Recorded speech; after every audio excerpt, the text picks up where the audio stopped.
In 2012, Osha revised their hazard communication standard, and a major part of that revision was how containers had to be labeled. While manufacturers still have to put labels on their containers, now that information has to follow a specific format, and there is a standardized hazard classification system that must be utilized on container labels to convey information about the physical and health-related hazards associated with that product. The HazCom standard also requires employers to train their employees on how to read and understand the new GHS labeling system. So the standard changed from employee right to know to employee right to understand. To improve information available to workers, OSHA adopted the labeling requirements of the GHS. That stands for the Globally Harmonized System of Classification and Labeling of Chemicals.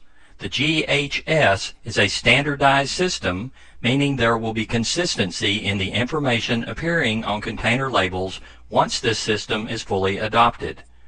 This system was developed by the United Nations, which means that, once fully implemented, container labels for products from around the world will be standardized, which is of increased importance in our global economy. Here is an explanation of the information that must appear on container labels. First is the product or chemical identifier. This may be the name of the product itself, or, as in this label, the specific name of the chemical. This information will also match up to the safety data sheet, or SDS, for the product. Next is a signal word. There are only two that are used in this system, either the word danger, which indicates a relatively severe or immediate hazard, or warning, which indicates a less severe, but still potentially harmful, level of hazard. The next section contains one or several hazard statements.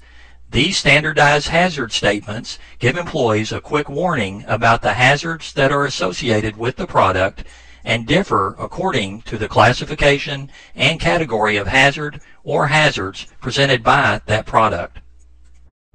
The next section of the container label shows what are known as precautionary statements. These too are standardized in the GHS labeling system and in general convey information about how to prevent or lessen exposure to the chemical, as well as considerations for storage of the product, first aid procedures to be used when accidental overexposure occurs, and, where applicable, information on how to respond to an accidental spill or release of the product, as well as information about its proper disposal. Additional safety and health related information can be found on the product's safety data sheet. GHS compliant labels must also display supplier information. This is where you will find the name of the manufacturer or distributor of that product, as well as their street address and telephone number. On some labels, you may see supplemental information about the product, such as directions for its use and possibly an expiration date for the product. And a key new requirement of the GHS labeling system, and something fairly new to us here in the United States, are pictograms. Pictograms are standardized icons that alert workers to the various hazards of the product in a container. There are 9 different pictograms used in the GHS labeling system. Pictograms will appear on all container labels, each one depicting a different health or safety hazard applicable to the particular product in that container. Some labels may have only one pictogram because there is only one class of hazard associated with that product. However, most labels will probably display multiple pictograms. By the way, pictograms appearing on a product label can also be found on the safety data sheet for that product, where you can get even more detailed information about hazards and recommended precautions. The first pictogram we will discuss is an icon of a flame. Obviously, this is associated with flammable liquids, solids, and aerosols, and will appear on labels for those products.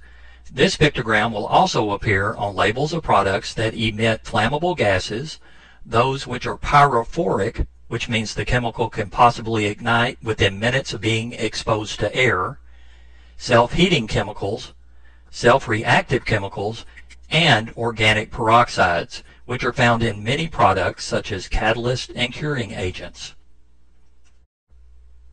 This pictogram of a flame over a circle identifies materials that are classified as oxidizers. While similar in appearance to the flame pictogram we just covered, oxidizers are actually materials that cause or contribute more oxygen to the combustion process, making other materials burn much more rapidly than they normally would.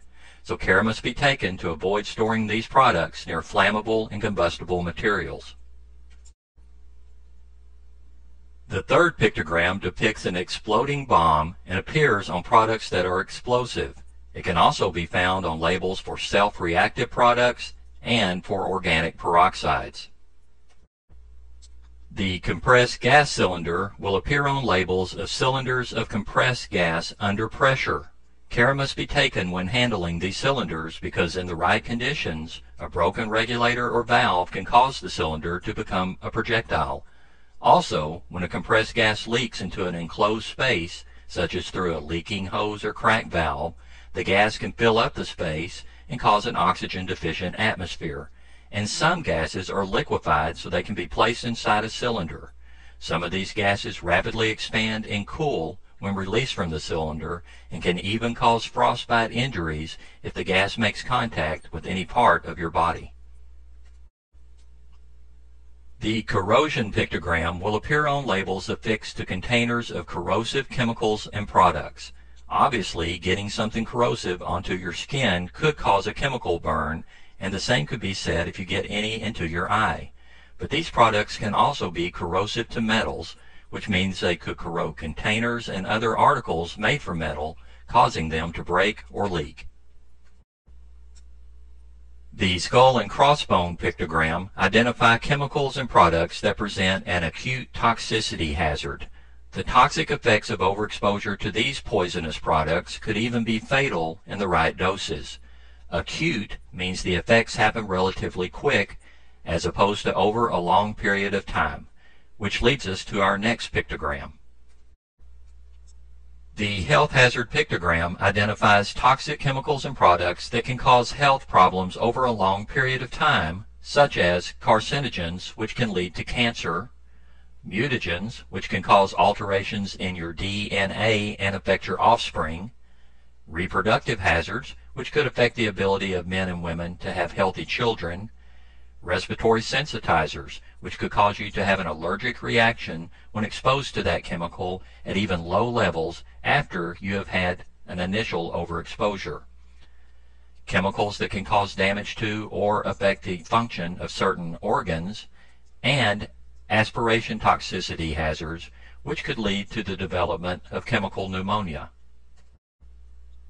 A very broad category of chemicals and products are identified by the next pictogram, which is an exclamation mark. This symbol is associated with several products and chemicals that, relatively speaking, represent lesser levels of health hazard, but still require you to take precautions.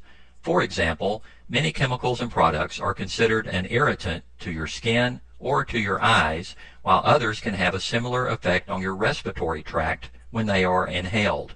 This icon also covers chemicals that could cause you to have an allergic skin reaction after subsequent exposures, and some of these chemicals could have an acute effect on your health that, while less severe than those identified by the skull and crossbones pictogram, still require you to utilize precautions so you don't suffer any ill effects. Chemicals that have a narcotic effect on your central nervous system are also categorized in the exclamation mark group, as are any products that have a harmful effect on the ozone layer, although OSHA does not enforce the use of this pictogram for ozone damage because it does not directly affect the health of workers. And finally, this last pictogram appears on labels of chemicals and products that are considered toxic to plants and aquatic animals. However, while this pictogram may be required by other agencies to appear on container labels, OSHA does not enforce the use of this pictogram since it will not directly affect the health and safety of exposed workers. As previously mentioned, at least one, but in many cases 2, 3 or even more of these pictograms will appear on the labels of containers of chemicals and products covered by the OSHA Hazard Communication Standard, as well as on safety data sheets.